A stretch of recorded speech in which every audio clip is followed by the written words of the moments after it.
Guess what, everyone? Diablo 4 just got a brand new patch, and alongside it, some brand new patch notes. As you can see, some bug fixes to gameplay, quests and dungeons, UI, and much more. But most notable from this patch are some critical changes to Helltide chests. We're going to talk about crafting materials, and yes, some bosses have seen some changes as well. But if you missed this one right here and you have Amazon Prime, which I know a lot of you guys do, check it out. You can grab this free mount right here. And yeah, all you have to do is press get in-game content and you're good to go. I'll throw that link in the description below if you do want to check it out. But we have got to talk about, first and foremost, those adjustments to the Helltide chest. So let's go ahead and check that out right now. So it goes on to say this right here. Helltide chests can now drop unique items. The boss Vineyard, Brawl, and Syrak have had their health pools and damage output reduced. The cap for crafting materials has been increased from 9,999 to 99,999. So pretty significant increase there.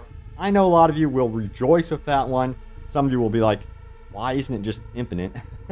So at least they have done this, and they are really trying to listen to the community. And this patch also comes with further adjustments as well. I say we get into some of these adjustments because they are for some particular classes. You might have noticed some annoying things happen with your class. So let's get into some of the noteworthy stuff here. So it goes on to say this. They fixed an issue where the damage multiplier for enhanced frozen orb wasn't applying correctly. They also fixed an issue where enemies with the vortex effects would deal damage through immunity. They also adjusted this one right here where the elixir of expertise was reducing resource costs by 10% instead of the displayed 20% value. They fixed an issue where the damage bonus from the Paragon Subdue glyph would be applied to any target instead of only vulnerable targets. They also adjusted where the Barbarian's Whirlwind ability would briefly stop channeling when a cooldown skill was cast while using it. I noticed that. Now they also adjusted this one right here, the guaranteed overpower buff from the Barbarian's Earth Striker's aspect would be consumed upon gaining any other buff. They also adjusted this and fixed an issue where the player character would freeze when using the rogue's Shadow Step skill if used outside the range of your intended target. And they fixed an issue where the player could not rotate when casting a channeled skill if using one-hand weapon with no offhand item equipped. And yes, there are a bunch of other fixes, as you can clearly see right here. You can read up on these for yourself. I'm not going to read over every single one of them. I think it would be a little bit much, but it goes to show that they are not stopping with the fixes, which is great to see. But we do have some more questions from the community, and guess what? Responses from the dev team out on Twitter. We have Big Bob 31 who says, quick question. I know you've probably had a bunch since the dev stream. Since I play hardcore, what happens to all progress made with altars and maps if my tune dies before the 18th? The 18th is, of course, going to be that pre-season, or I suppose you would call it Season 1 patch, which readies us for July 20th, when, of course, Season 1 is finally released. Now, the response here from Joseph Papora is this one right here. He says the following: you won't get credit if you can't log into the character after the patch drops. Take special care in the days ahead. And this response here is, yikes.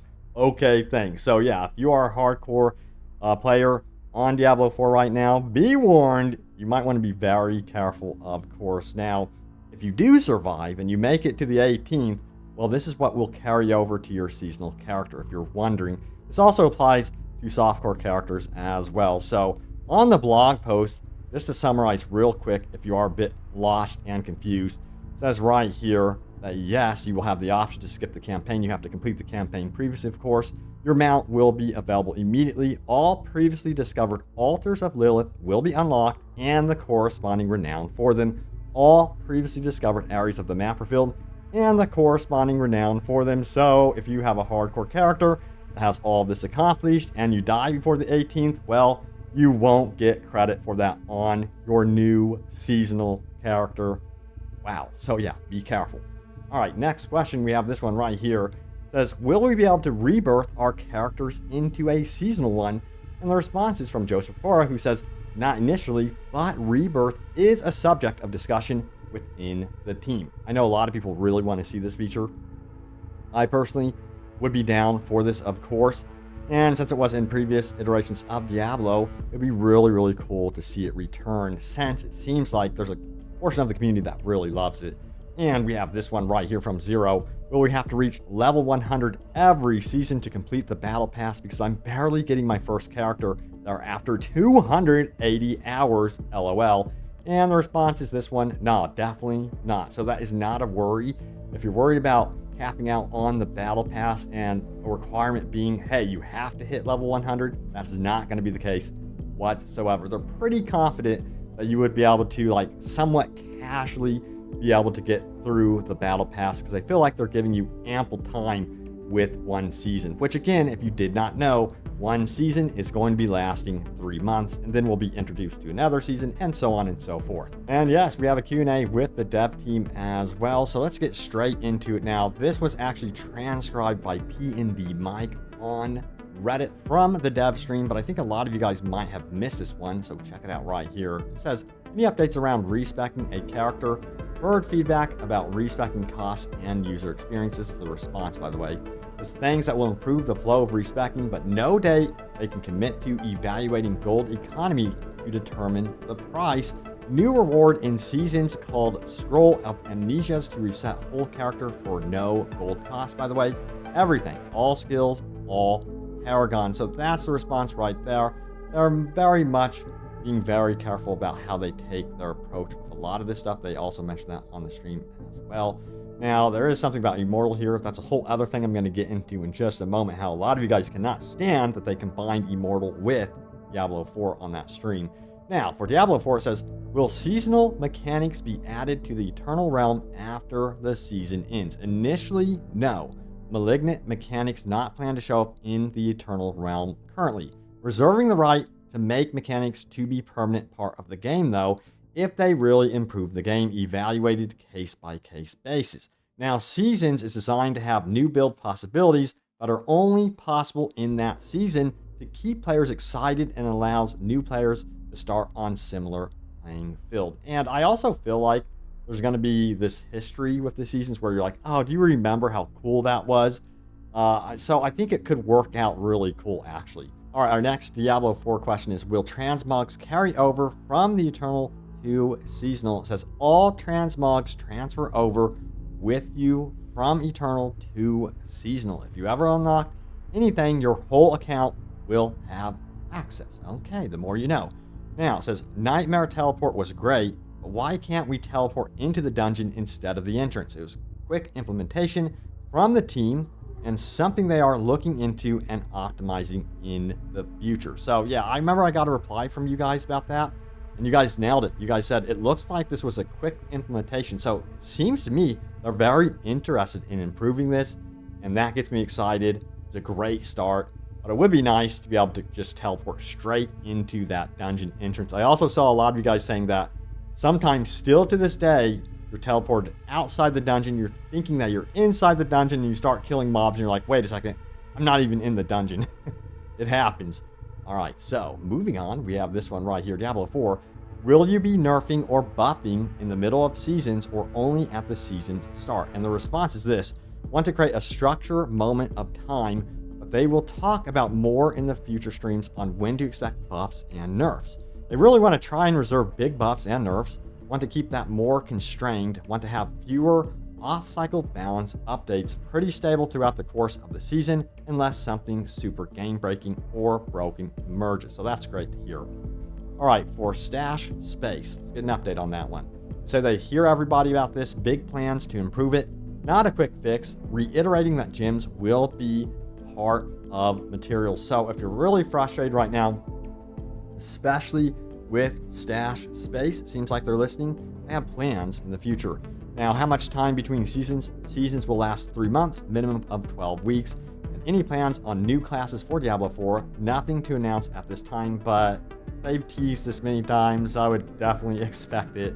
Of course, and it sounds like they want to do something brand new. Like, of course, Immortal, if you did hear, they introduced the Blood Knight. A lot of people are like, we want that for Diablo 4. Well, it seems like they're interested with Diablo 4 in also doing something brand new.